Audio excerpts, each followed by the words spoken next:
The headline is enough to make your stomach drop. Suspicious stand found near Trump's airport route. It sounds like a bad political thriller, but this is the real, terrifying news we woke up to. Every time the former president travels, the threat level flashes red.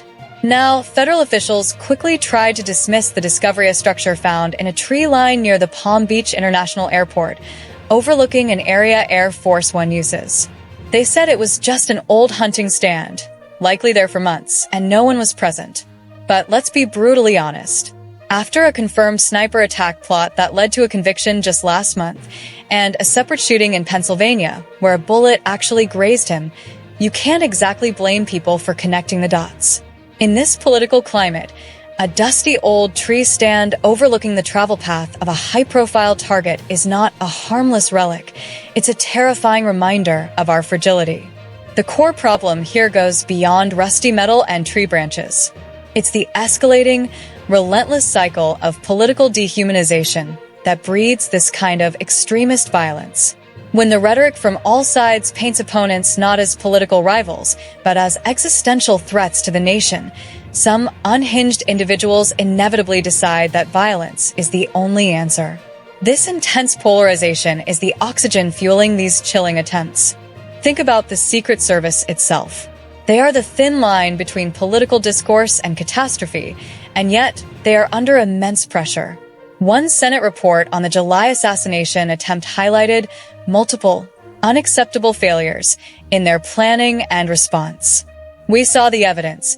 A known threat vulnerability was apparently overlooked, leading to a disastrous breach. We are faced with a stark reality. When those tasked with protecting our leaders repeatedly miss the mark, every politician becomes a perpetual target. It's a systemic breakdown, one that whispers to every potential attacker that maybe, just maybe, they can succeed where others have failed. This is why the discovery of a simple stand becomes national news.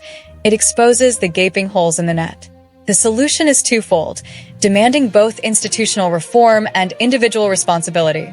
Institutionally, we must overhaul the Secret Service's protective methodologies, ensuring they adapt to a modern era of decentralized lone wolf threats. They need to be better equipped, better funded, and held to a much higher standard of accountability. On the public level, we, the voters and citizens, need to stop cheering on the fire. We have to collectively agree that political violence is a line that simply cannot be crossed, regardless of who is in the crosshairs. The political leadership, too, must set the tone, demonstrating through their language that winning an election is not a zero-sum, life-or-death battle. If we continue to treat our political process like a blood sport, these incidents will keep piling up, each one moving closer to a disaster that permanently scars the nation. The stakes are too high to shrug this off as just another Trump thing. It's an American thing.